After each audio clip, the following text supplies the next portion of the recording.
Well, hello and welcome to the 140 people watching from around the world for the launch of the two-volume Cambridge History of World Literature, edited by Professor Debjani Ganguly. Debjani is already well known to many of you. Last week, a YouTube video of her speaking on the history had, within hours, over 1,000 views. But alongside her YouTube role, Debjani is Professor of English and Director of the Institute of the Humanities and Global Culture at the University of Virginia.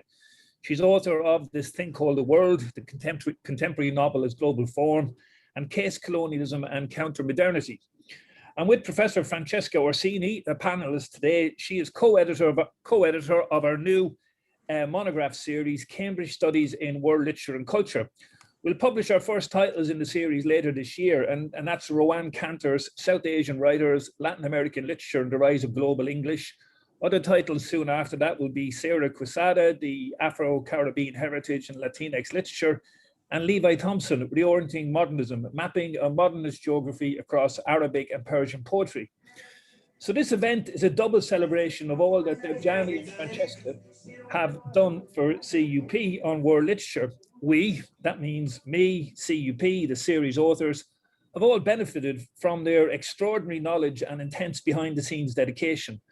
For all that, and in anticipation of all that Cambridge Studies in World Literature and Culture will bring to the list over the next few years, we sincerely thank Debjani and Francesca.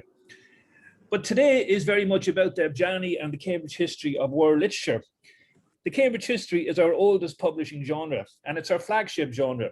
It's a genre designed to last around 50 years. In a certain sense, it's a very imperial genre. It tries to stop history, look backwards, to primarily address the who, what, and where and when questions, the empirical questions. It tries to freeze institutional knowledge of a subject at a certain time.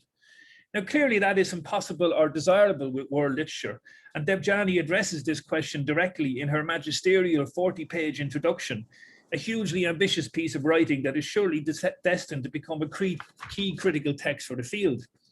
Debjani says this: geographically speaking, it no longer appears adequate to envision a world literary space determined solely by post-colonial geographies of French, Spanish, and British empires and their liberated colonies.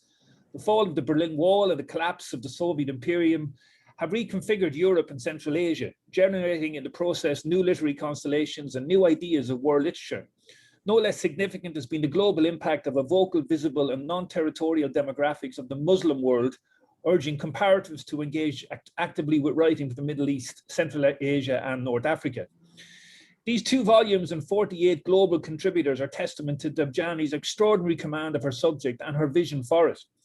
Editing a book on this planetary scale requires many qualities: skill, patience, endless administrative energy and efficiency, charm, a dollop of cunning, a thick skin, and most of all, outstanding professional and intellectual authority.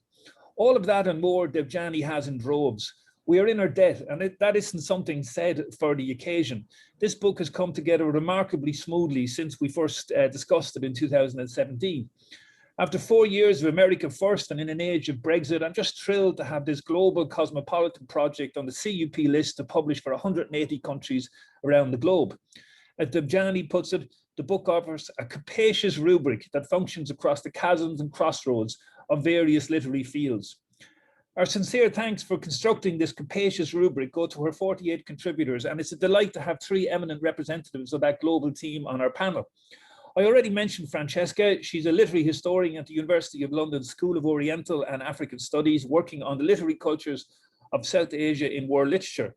She's the author of many books and leads a major ERC-funded project on multilingual locals and significant geographies, a new approach to world literature. It's just fantastic to have her as a CUP series editor on world literature. Jahan Ramazani is University Professor and Edgar F. Shannon Professor of English at the University of Virginia. Despite years of flattery and multi-million-dollar offers of advances, his major books are with Chicago. They are Poetry in a Global Age, Poetry and Its Others, and Transnational Poetics. But he is editor of the Cambridge Companion to Post-Colonial Poetry. When Jahan submitted his proposal for that book, I still recall shaking my head in wonder that one person could know so much about global poetry. He's also co-editor of recent editions of the Norton Anthology of Modern and Contemporary Poetry and the Norton Anthology of English Literature. B.Venkat Mani is Professor of German at the University of Wisconsin-Madison. His research and teaching focus on 19th to 21st century German literature and culture, migrants and refugees in the German and European context, and also world literature. He's the author of Recoding World Literatures, Library Print Cultures in Germany's Pact with Books, and Cosmopolitical Claims, Turkish-German Literatures from Nadalny to Pamuk. It's a delight to make his acquaintance today. Debjani says in our introduction that her aspiration is to, quote, generate a sense of coevenness amongst diverse literary cultures as they inhabit our presence.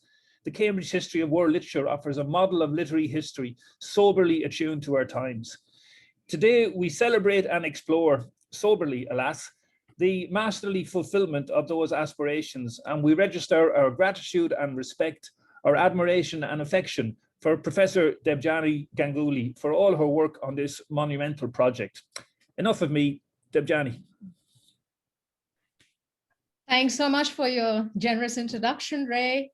And thank you for our audience from around the world, and good morning, good evening to many of you.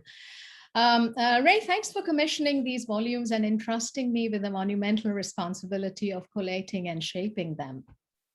A work of such ecumenical scale and scope as the Cambridge History of World Literature owes its completion to the inspiration, wisdom, and dedication of more people than I can name in this brief presentation.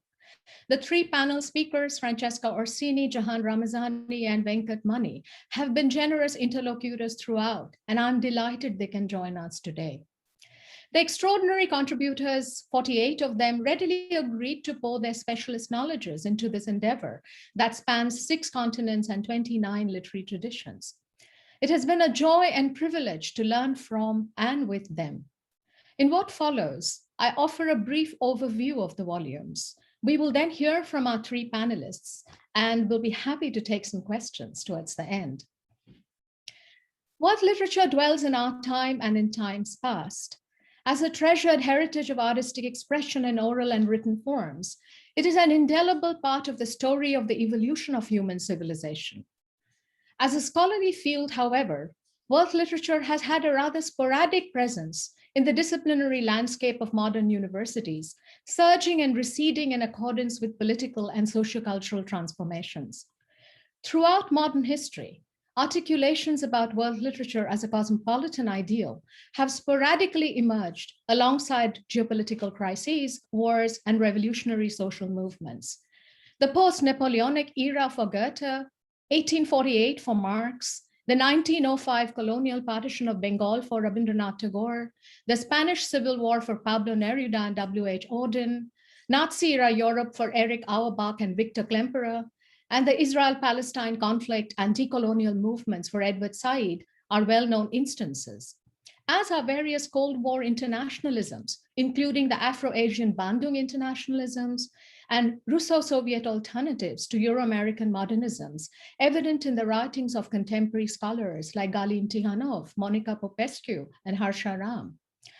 Our own turbulent global era is no less responsible for the contemporary revival of world literature. The revival in our times has as its geopolitical backdrop the end of the Cold War, the proliferation of global conflicts and civil wars, the end of apartheid in South Africa, genocides in Bosnia, Rwanda, the spectacular catastrophe of 9/11, the ongoing wars in Afghanistan and Iraq, and the violent ravaging of the Middle East by the conjoined interests of global power elites and fundamentalisms of various hues. Questions about what the specificity of the literary has to offer in grasping the complex relationship between the globe and the world have provoked substantial philosophical and historical deliberation in recent years. Key to these deliberations is the fundamental difference between the ontologies of literary world making, the realm of aesthetics and cultural expression over time, and of capitalist globalization, in some senses the realm of geocultural standardization.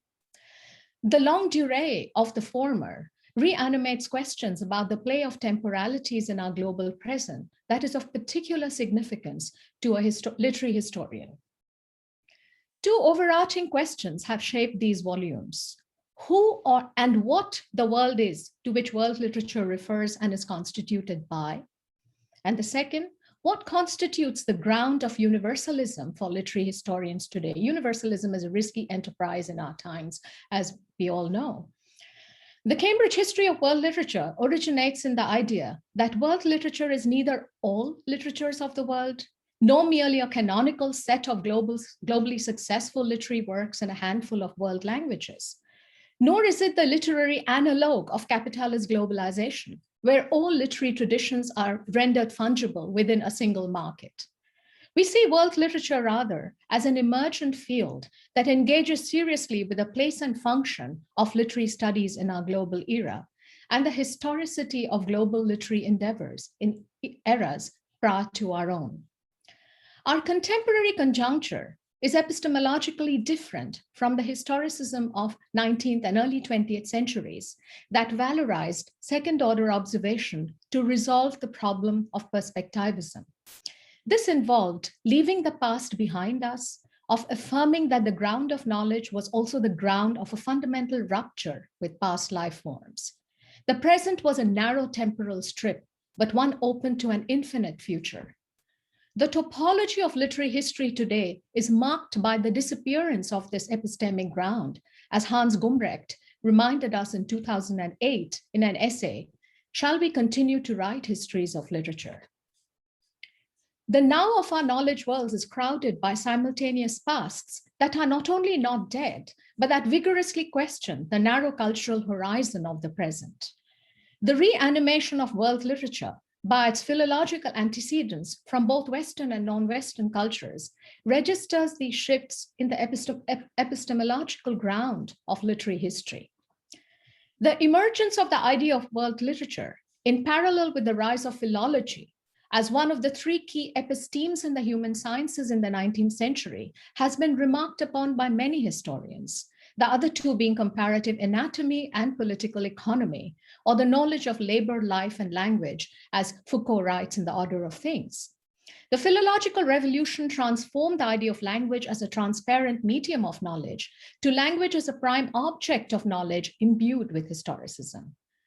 Turning the quip on its head about the entire history of Western philosophy being a footnote to Plato, one can say that Goethe, the widely recognized and frequently cited 19th century originator of the term Weltliteratur in 1827, is a footnote in the history of world philology, as a few authors, including Vaidik Bhattacharya, note in their chapters in the volumes. The historicist humanism of Goethe's pronouncement was preceded by centuries of lexico-philological work in Sanskrit, Arabic, Hebrew, Persian, Chinese, Latin, and Greek. The shift in the 19th century from Renaissance-era conceptions of the monogenesis of the world's tongues to philological conceptions of the unique historicity of each language embedded within its lexical, syntactic, and semantic structures, revolutionized conceptions of universal history embedded in Judeo-Christian traditions of learning, with Hebrew as the oratic and unifying language. The discovery of three unique linguistic families, the Indo-European, the Afro-Asiatic, and the Altaic, beginning with the monumental labors of Sir William Jones in the 18th century, and his discovery of Sanskrit while serving as the head of the Supreme Court of the English East India Company in Bengal, is well documented in the annals of literary history. How does one braid this history with literary and philological endeavors in the pre-modern era without reducing the latter to a byproduct of colonial historiography and conceptions of world literature that emerged in the wake of Goethe, is a challenge that authors like Ahmed Al-Rahim, David Tambrosch, Wenxuan Uyan, and Mohsin Al-Musawi address in these volumes. Bound by neither a single market nor a single world history of capitalist unification, world literature as we envision it offers a unique transversal and comparative framework for studying myriad literary worlds across history. The historiography offered in the two volumes is discontinuous and non-totalizing, a series of overlapping and sometimes disjunctive temporal thresholds that seriously calibrate for our times the multivalent and multi-directional nature of global literary production. The question of spatial scale in world literature is as urgent as questions of temporality and historicity. While there is consensus about the unviability of an inexhaustibly additive model based on existing national and regional classification, what constitutes viable units of analysis in world literature has exercised many scholars in recent years. How do we conceive of median scales larger than the nation but smaller than the globe that push against notions of a freewheeling globality and that better reflect the multi-scalar and spatially dispersed nature of contemporary literary world making? The call for critical regionalisms and intermediate regional constellations has gone hand in hand with theoretical work on the hemispheric, the oceanic, the archipelagic, and the multilingual local. Median geographical entities such as Scandinavia, Latin America, Southern Europe, and East Asia have long connected multilingual literary worlds along trans-regional vectors. As chapters by Dan Ringard, Doris Sommer, Helena Buescu, and Shang Longji demonstrate, each has its own unique traction with other zones in the world literary system. The global remaking of translocal languages such as Tamil, which its origins in southern India, the inflection of Francophony from Indochina and the Maghreb, the global routes of Portuguese from Latin America and Africa to South and Southeast Asia, a calibration of the oversized influence of Irish modernism in some recent world literary approaches, and the simultaneous minimization of African literatures as a regional supplement are other examples of chapters in these volumes that experiment with transregional models and scalar variations. A few chapters explore medieval and early modern conceptions of the world as what Aisha Ramchandran calls cartographic poesis, one that braids multiple temporalities, worldviews, theological schema, aesthetic traditions, and allegorical comparisons. World making is, in its richest sense, is poesis, as Eric Hayo and Jahan Ramazani write in these volumes.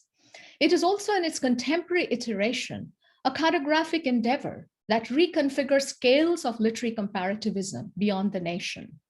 Maps are contentious forms, and the pitfalls of cartographic thinking are many.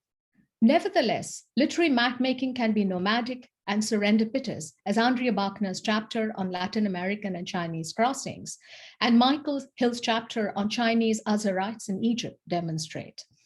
Literary map-making can often bring non-contiguous and incommensurable temporalities and topographies into startlingly new configurations. Some examples in the volumes include the interplay of Latin and Persian cosmographies that generated new conceptions of the world in the early modern period, the foundational influence of 19th century Japanese translations of Russian literary works on the emergence of modern Korean literature, and the engagement of post-war Hebrew poet scholars with Russian, Chinese, and Japanese poetry mediated by German translations. In brief, the Cambridge History of World Literature offers an account of world literature by focusing on the following conceptual and methodological coordinates around which exemplary scholarship has crystallized in our time.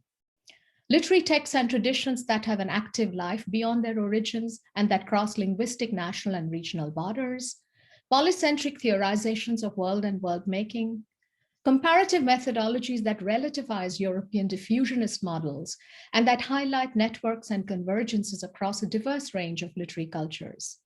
Literatures in world languages with global or transregional reach and influence, English, Arabic, Chinese, Spanish, French, Portuguese, Tamil, Hindi, Persian, that exist within an ecology of local languages.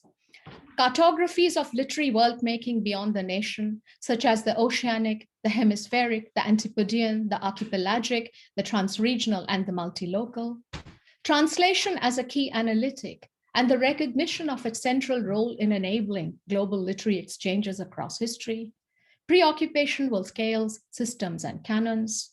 Modes of circulation in our digital age, and a reassessment for our time of the value of book history and technologies of production in earlier eras, and literary texts with substantial global preoccupations and of world-scale chronotopic scope. These include literatures on global wars and humanitarian crises, on environmental catastrophes, climate change, and large-scale migrations and movements of people. Revolving around these foci, the two volumes trace certain periods in human history when the idea of world resonated more than it did in others, and ask why that is so. They explore prior moments of empire, global expansion, migrations, and transregional formations, and the resonance of these with our global present. They trace the emergence of major language worlds that coexist creatively and sometimes detrimentally within ecologies of minor or local languages, and that in turn generate unique literary configurations. They strive to articulate a cultural grammar of the global by exploring the interplay between language, translation, philology, genre, media, technology, market, politics, and ethics. World literature in the 21st century, these volumes demonstrate, is primed to explore genealogies of world literary formations that not only predate the rise of Europe, but are also critically coextensive with it and demonstrably foundation to the very conception of the modern idea of world literature. The primary challenge for a contemporary historian of world literature, as I have experienced it in shaping these volumes, is one of braiding centuries-long histories of global literary exchange and their traces in the contemporary, with a conceptual universalism, a theoretical multivalence, and a methodological pluralism, so as to generate a sense of coevalness among diverse literary cultures as they inhabit our present. This is the aspiration that undergirds the Cambridge history of world literature. I now have the pleasure of inviting Francesca Orsini, followed by Jahan Ramazani and B.Venkat Mani, to share their insights. Thank you. Thank you very much, Debjani, and it was a pleasure and an honor to be part of this really generous and exciting volume.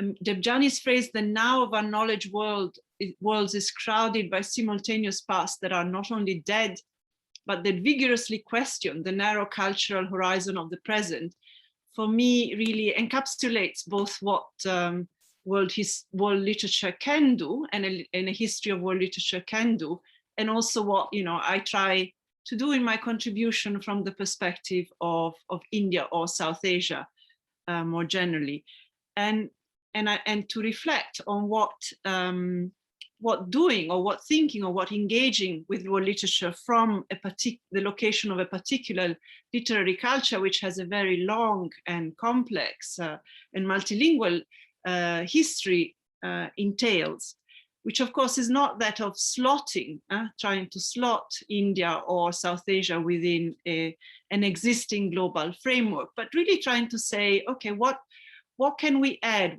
How can we rethink world literature from this perspective? And the first thing is to say that the multilingualism of South Asia, which is one from the very early history to the contemporary, becomes not an exception, but very much the norm throughout the world. And that, I think, or invites, I think, sort of scholars and students of literature and literary history elsewhere in the world to reflect on what multilingualism and the histories and the historicized notions of multilingualism do in their literary cultures, really as a kind of part of the normal life of literature. So in South Asia, the earlier cosmopolitan languages, Sanskrit, Persian, Arabic, were always accompanied by other languages. It was an expansive imagination, but it was always brided with other ones and other languages. And if we think of this sort of longue durée history, then the coming of English becomes less, in the colonial time, becomes less of a complete epistemic, shift and break, but we become very much aware that English exercises, of course, a new hegemony, particularly at the level of ideas of literature, of language, of certain genres. But if we shift our perspective a little bit to genres, for example, like poetry or songs or theater, then the hegemony of English becomes much less visible, and other, what I call significant geographies of circulation, of the imagination, and the continuation of older literary tastes become much more important. And again, this is something that I think is not just exclusive to South Asia, but probably works elsewhere in the world as well. Another point that I think working from South Asia brings to mind, and here Amir Mufti's reflection on Orientalism and world literature is really important, is that while we have with Orientalism and of course Goethe, and so in a way the beginning, the foundational moment of Weltliteratur, comes out of an enthusiasm for Indian and other Eastern literatures, as they were called.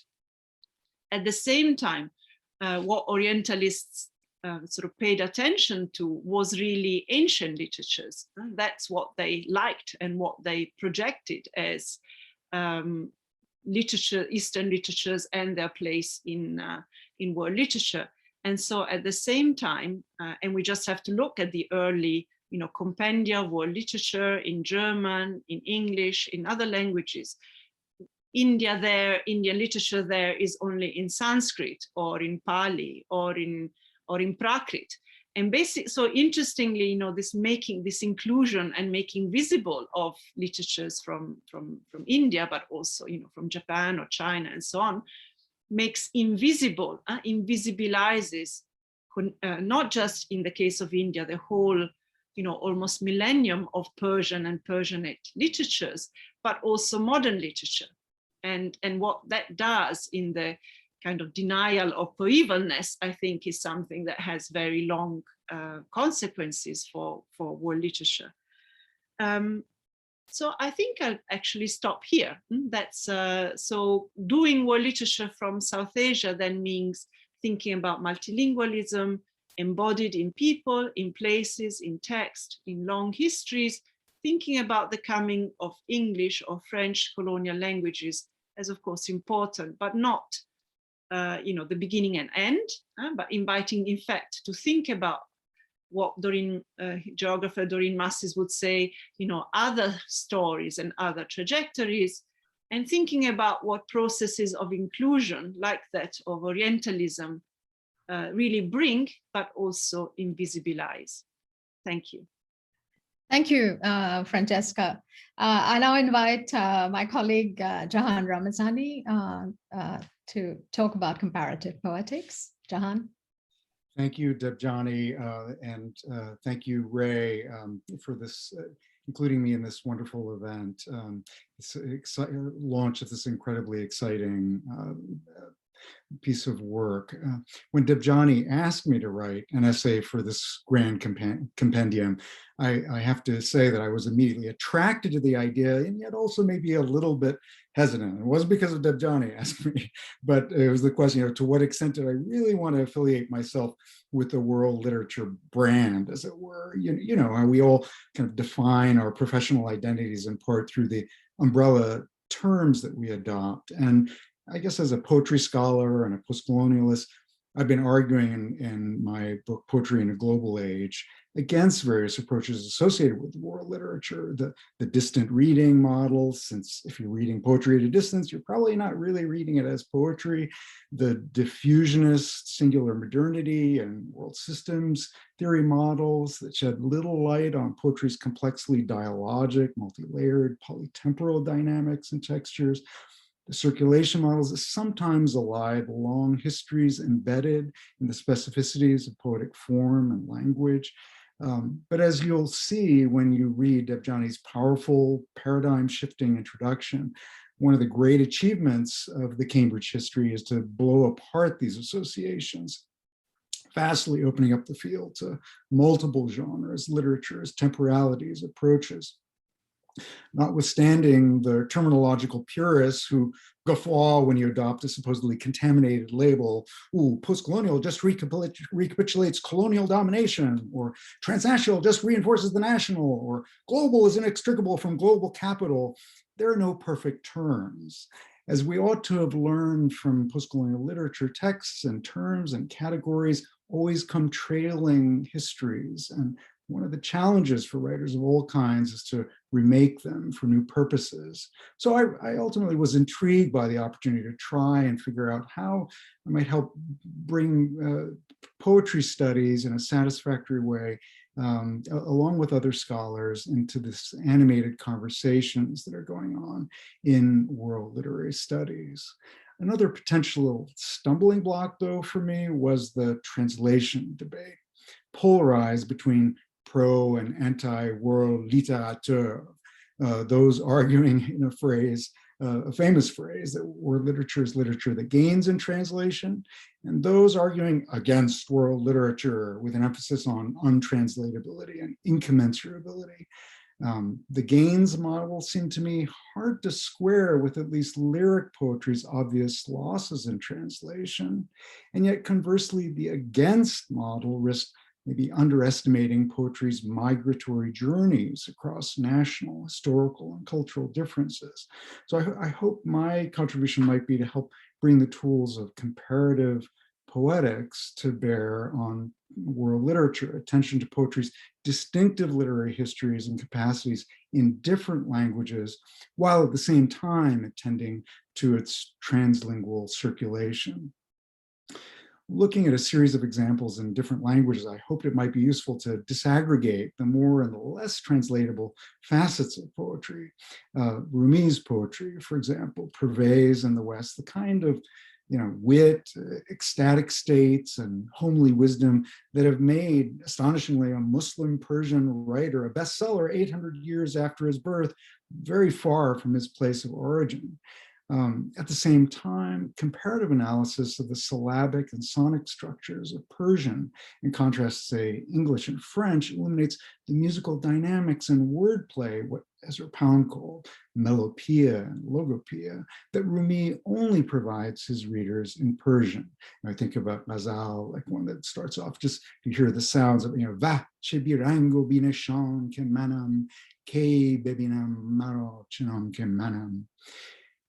Even so, another ghazal master, the contemporary Persian poet Simin Behbahani, demonstrates how shifts in address and tone, vivid images, Pound's phanopia, and historical content emphasized by Goethe as translatable can indeed make their way across language boundaries.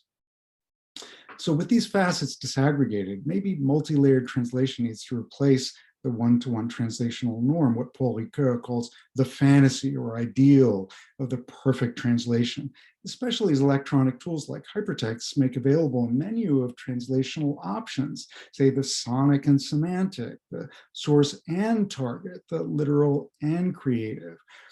Think of a poem, forgive me, of course I can't help but try to bring a little bit of poetry into the discussion, but, I think of Christian Morgenstern's playful Das ästhetische Wiesel, which goes something like this, ein Wiesel saß auf einem Kiesel inmitten Bachgeriesel, for which the phanopeic or semantic translation might be something like, a weasel sat on a pebble amidst brook ripples, which delivers the meaning but drains all the poetry out of the poem.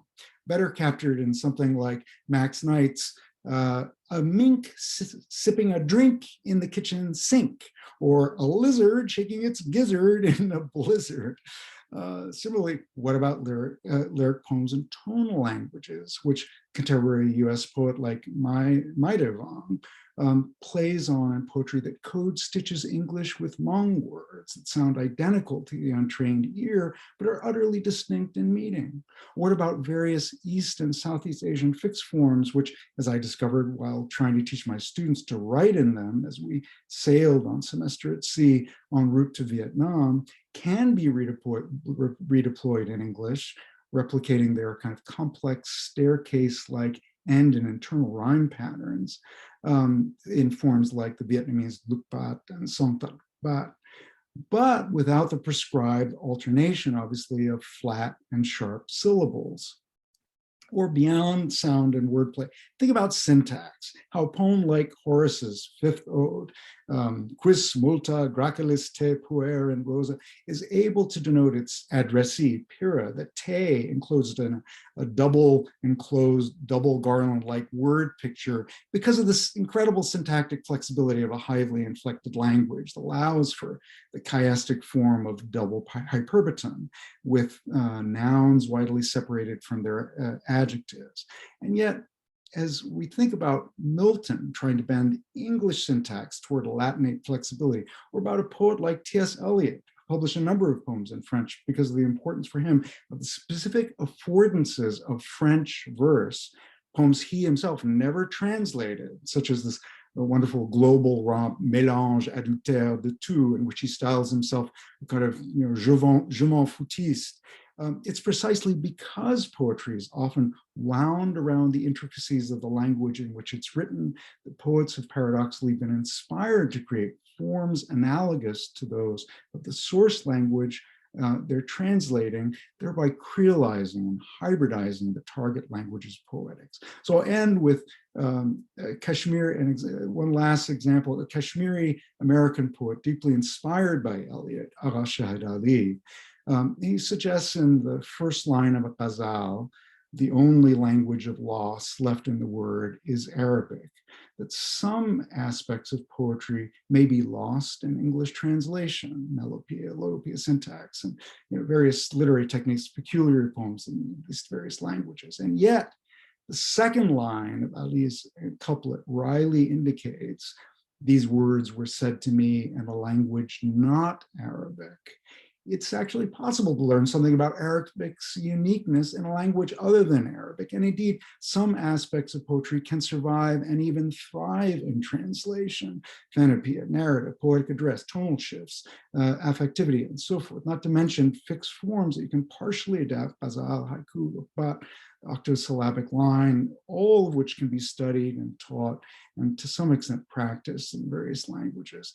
I think we do well to follow Ali's suggestion, rejoicing in the untranslatable peculiarities and affordances of languages as illuminated by poetry, and at the same time, embracing his suggestion that a language's signature capacities are often revealed in the interlingual junctures of translation. With the help of a language-sensitive comparative poetics, the world of world literature, as capaciously understood in the Cambridge History of World Literature, can be made large enough to encompass and render visible both the translatables and the untranslatables of lyric poetry. Thank you, Jahan. And I now have the pleasure of inviting Venkat Mani. Venkat's the author of Recoding World Literature, as many of you know, and has been a major contributor to debates on world literature, especially in terms of his key term, bibliomigrancy, and how world literature lives in the various circuits of book circulation, including library and the role that Germany played and in that history. So Venkat, over to you. Thank you so much. It's wonderful to be here. Thank you, Debjani. Esteemed colleagues, I just have to say one thing. Are you sure you want to listen to me, or can we just listen to Jahan reciting poetry? Truly, this was magnificent. I'm sitting here just completely animated. So I'm just going to sit here and use my granted 5 minutes to give you a landscape of where I entered. You have more than 5 minutes. Oh, okay. Sorry. I just prepared 5 points, but I can speak. When Debjani asked me, whether I'd like to contribute to this volume, and I was in the midst of finishing editing on the Wiley Blackwell Companion to World Literature, and I thought, is Debjani crazy? Does she really want to get into this massive project from a very, very sort of logistical experience? But then I thought, I was also, and Debjani has been an important interlocutor in the very last stages of recoding world literature, conceptualizing it. She was at UW-Madison visiting, so I couldn't say no, and I thought I'll enter this with my training, which is that of a Europeanist, comparatist, a Germanist, but I wanted to write about a controversy. And I'd long been waiting to write about this particular controversy because I'm very interested in, I'm a political reader. I'm interested in how the fraught political histories of our communities, sometimes we call them nations, sometimes we call them nation states, sometimes there is regional politics, and sometimes politics of empires and republics. So how does that come in dialogue with the idea of world literature? And let me just say that, I work, Debjani, you were very kind to mention the term bibliomigrancy. I want to take a key term that Jahan used in his presentation. He called it migratory journeys, right? And I'm someone who works at the intersection of human migration and migration of books. And what I'm very interested in seeing is how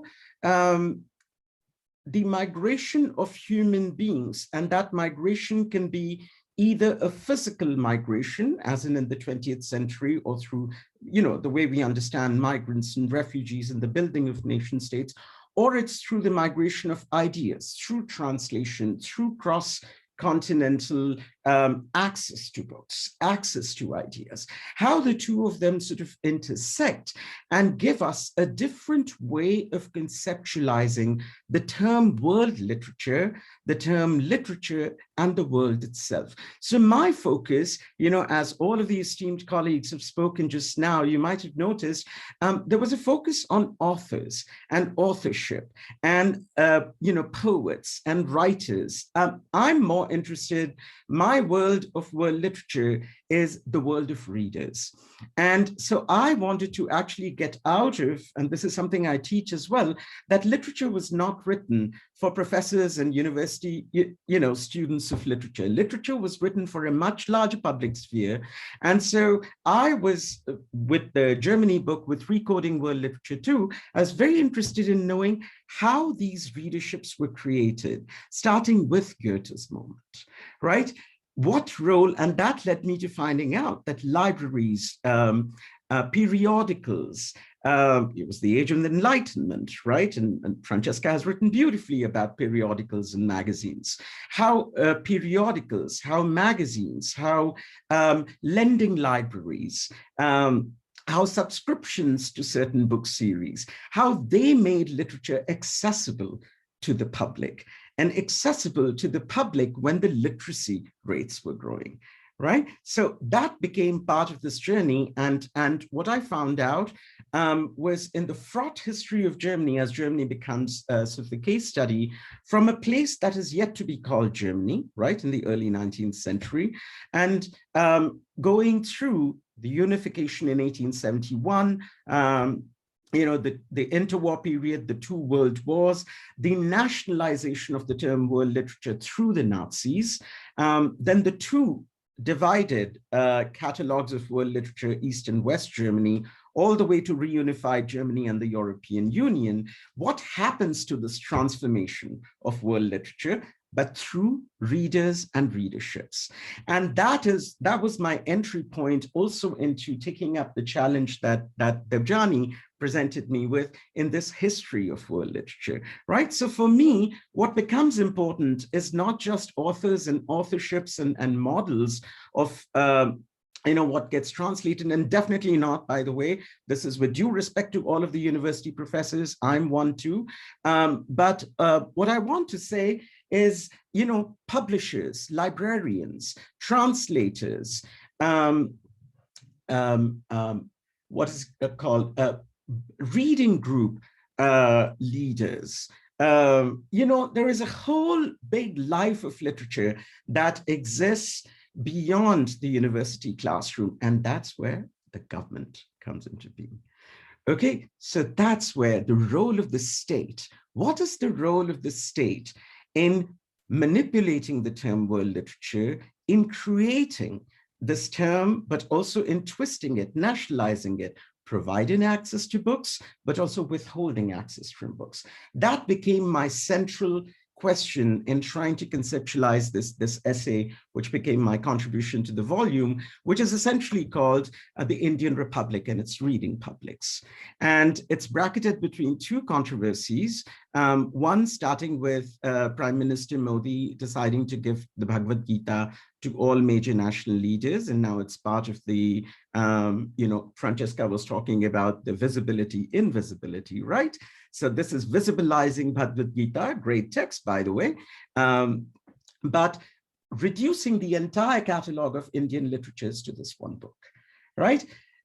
as if no other religion, no other great literature, no other scripture exists. So that was the controversy from 2014 when the BJP came to power for the first time. And then the multi-classical library, that's the place where my essay ends, because then there was a movement, there was on change.org to actually remove Sheldon Pollock as the editor of the series, because it was claimed that, you know, foreigners, and this was like reverse Orientalism or Orientalism on acid, yeah, whatever you want to call it, right? That this was a complete nationalization of Orientalism, that there's a very different kind of knowledge that comes, and so local experts should be given sort of the power to. So I've been waiting to write about it. These things make me angry, and my anger has to come out somewhere. Came out beautifully in this essay. So essentially, how I think of world literature is it is culturally conditioned, it's historically determined, and it's politically charged. And through the cultural conditioning, the linguistic inflections, the translation, and through the historical determination, the catalog of world literature changes. Every 10, 15 years, we read new things, and the public reads new things. And, you know, listicles tell you, 10 books to read about Turkey, and Orhan Pamuk is on top of the list, or et cetera, right? So how that transformation happens, that was interesting for me to think about. And that's where I think that the public sphere construction of world literature has to engage with the politics, the actual political structures, the hegemonies that are created either by empires or republics. Nothing is pure. Second, we need to think about, as Jahan said, the migratory journeys in translation. How do books travel? Why do certain books travel more than other books? And what are the factors that lead to the migratory journeys of certain books in translation and others not? So a couple of points, this charting this political change, and especially in the Indian context, I'm coming to it. This was not a projection of the German model, but this was once again trying to investigate how the dual nature of books, and this is Immanuel Kant from a letter he wrote to Nicolai in 1789. He said, there is a structure of books where books are both Ware, they are a commercial commodity, but they are also an intellectual artifact. Yeah? Books als Bücher als Ware und Geist. Geist, both spirit and intellectual entity.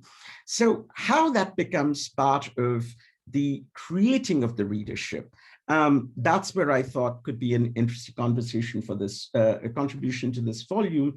And what I did was I focused on three historical moments, one from the late 19th century, where one of the first, I think it is the first, some authors, some critics don't think it is the first, let's call it one of the first novels of Hindi literature, Pariksha Guru, written by Lala Srinivas Das.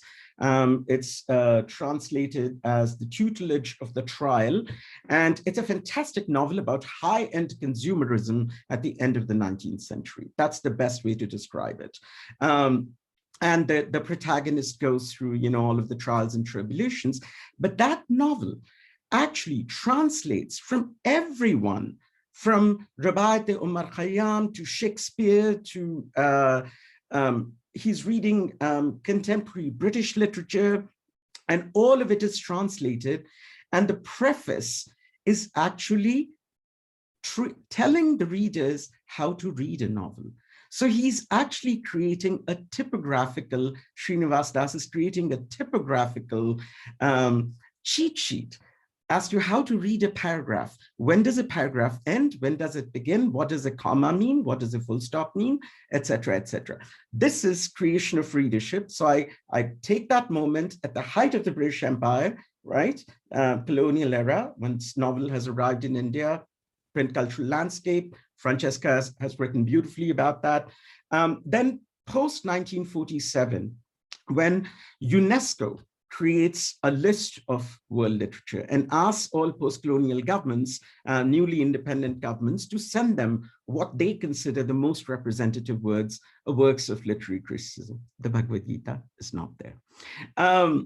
just a moment. And that's where, you know, the Hindi poet Mahadevi Verma, who says, this is in the shadow of the First Indo-Pakistan War, she says, what is it? World literature, sorry, I got distracted by that.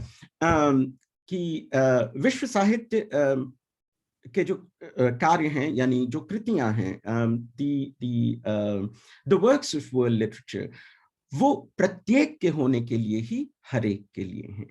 They belong to each one. That's why they belong to everyone, right? And so this idea that comes in a post-colonial republic then fades away, right? When India becomes a global power. So there is the Lala Srinivas Das moment, right? Goods are coming into the country. He's himself a businessman, but also as the novel, and he's transforming the novel. He's introducing, he's creating a readership. Then comes the post-colonial moment, when on the one hand, India is sending a list to UNESCO as to what are the most representative works. And then Mahadevi Verma is talking about how these, you know, Shakespeare and Tolstoy are as much ours as they belong to other nations. And so are Indian poets, you know, Tulsi Das and Kabir Das and all the, you know, these poets are as much theirs as much as they belong to us, right?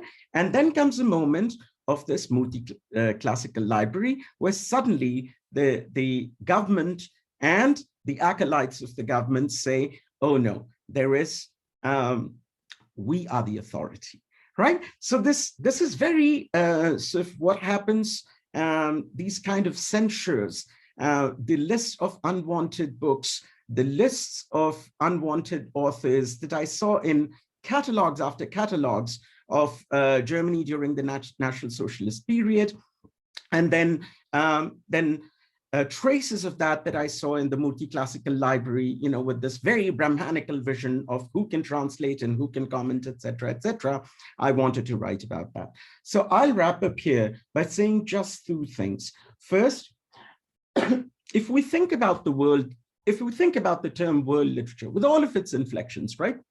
Alami Adab or Vishwa Sahitya or Turkish Dunya Edebiyat or Weltliteratur, even in the contemporary period, we ought to remain conscious of those migratory journeys, of bibliomigrancy. Why? Because journeys is what prevents those kind of racially purist notions of nations.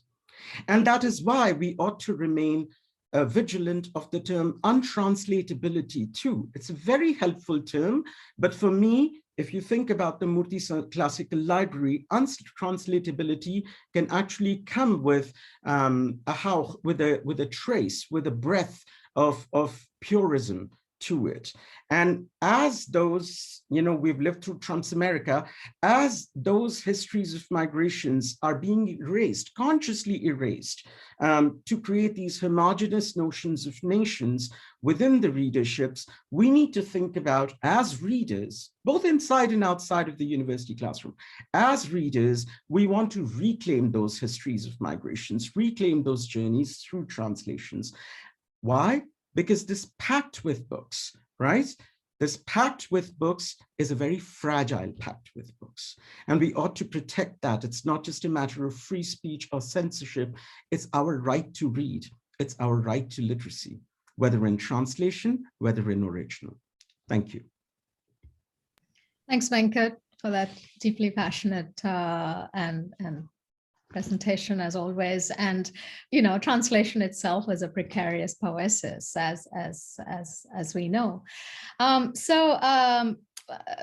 There are just a couple of questions that have been raised, and I'll invite each of you to respond to them. One that Venkat referred to as the fetishization of linguistic autochthony in the idea of translatability, untranslatability. Venkat, could you in that connection respond to a question about linguistic cosmopolitanism in the register of global Anglophone and the complex relationship between linguistic cosmopolitanism and vernacular expressivity that in some ways is really the tension at the heart of thinking world literature? If you have a brief response to that. Happy to. Key here, I think, very quickly to refer to what Francesca mentioned, the very long tradition of multilingualism in a geopolitical unit that we call Asia or South Asia or India, but also Jahan's reflections on Agha Shahid Ali and writing in America, but being very ensconced in both Arabic and the Ghazal tradition. Right? So let's keep these two things in mind to think about linguistic cosmopolitanism. In the global Anglophone, you can think about it two ways. English itself, if we shun the racially pluralist notions of Indian, that it only comes from the great fountainhead of Chaucer and whatnot, then you'll find that there's a variety of expansion of linguistic vocabulary. And I'll just, because I want others to speak as well, one way in which I think of it is a very helpful phrase by Jahan Ramazani himself, this code stitching. Code stitching for me, not code switching, not from one language to another, but if we think about languages as made of many languages with provenance and precedence, then we come out of the early 19th century model of Sprachfamilien, which comes out, Weltfamilien der Sprachen, world families of languages, comes out at the same time as Weltliteratur and Weltmarkt, as world literature and world markets. So early, if we come out of that, right, then we start thinking about languages differently. And English is no exception. The two most beautiful examples that I can think of right now is Amitav Ghosh's novel, Sea of Poppies, where Bhojpuri, English, Hindi, they are all stitched together, and various forms of 19th century Calcutta English, but also Sahab English, but also Hindustani, all of them are stitched together and they sort of converge and diverge in multiple ways. And you can think about Abhimanyu Anat, the Mauritian Hindi novelist, for whom Bhojpuri, a very Sanskrit-oriented Hindi, but also Urdu, and then Creole. They all come together in his work. They are stitched together. So going back to the global Anglophone, I think the way to break down the hegemony of global Anglophone is to say global Anglophone is actually created through many hegemonies that have existed in the past.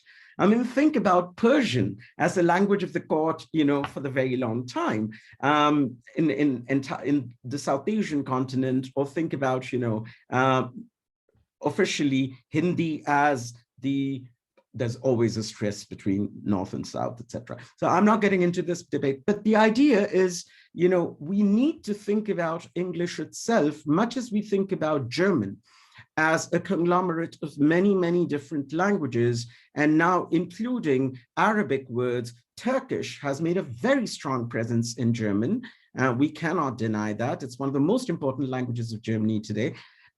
We ought to think about the global Anglophone also differently. Thank you, Venkat. Ray, I'm aware that it's almost noon, and so I'll just hand over to you to just wind up the session, because I think we are now out of time. Thank you. Well, I think it's been an exhilarating session in which we've traveled around the globe, and I think we'll all take away our moments from it. I think we'll all take away Jahan reading poetry. I would love to have an hour of that. Absolutely fantastic, Jahan. Thank you so much.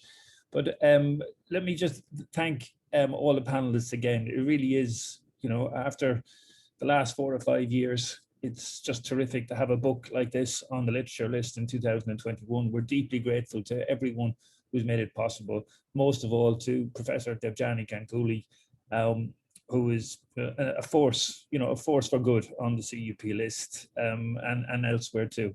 It just remains for me to assure you that the book makes ideal summer reading, the perfect Christmas gift, and no home should be without it. And with the usual sophistication of a university press marketing campaign, it is actually available at a reduced price. We will be doing, it in paperback after the hardback sells. But thank you all for listening in too, and that's it. Thank you.